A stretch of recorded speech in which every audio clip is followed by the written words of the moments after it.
यह भारत का वो कुंड है जहां भगवान परशुराम ने अपनी मां की हत्या करने के बाद अपने हाथ से चिपकी हुई कुल्हाड़ी से मुक्ति पाई थी।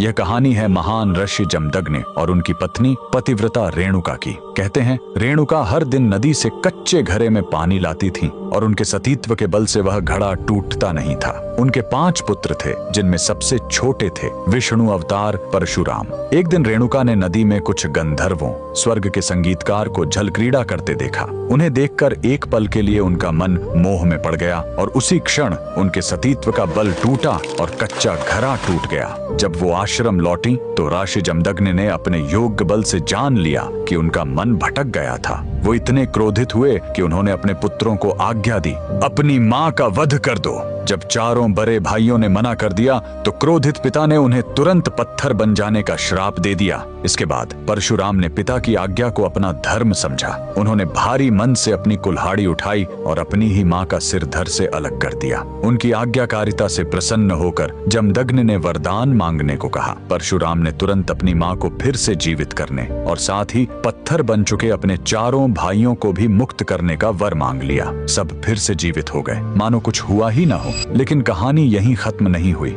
मातृ हत्या का पाप उस कुल्हाड़ी पर एक दाग की तरह चिपक गया और वो उनके हाथ से अलग ही नहीं हो रही थी। उस पाप से मुक्ति पाने के लिए वह दर दर भटकते रहे, लेकिन कोई भी तीर्थ उस कुल्हाड़ी को छोड़ा नहीं सका। अंत में वह पहुंचे पूर्वी हिमालय की लोहित नदी के किनारे और जैसे ही उन्होंने इस कुंड के जल को छुआ, चमत्कार हुआ। कुल्हाड़ी अपने आप उनके हाथ से छूट गई। यही पवित्र स्थान आज अरुणाचल प्रदेश में परशुराम कुंड के नाम से जाना जाता है। आज भी हर साल मकर संक्रांति पर हजारों श्रद्धालु यहाँ इस विश्वास के साथ डुबकी लगाने आते हैं कि यह कुंड उनके सारे पापों को धो डालता है, ठीक वैसे ही जैसे इसने स्वयं भगवान परशुराम को पाप मुक्त किया था। भगवान परशुराम को दिल से मानने वाले सभी भक्त कमेंट्स में जय परशुराम जरूर लिखें।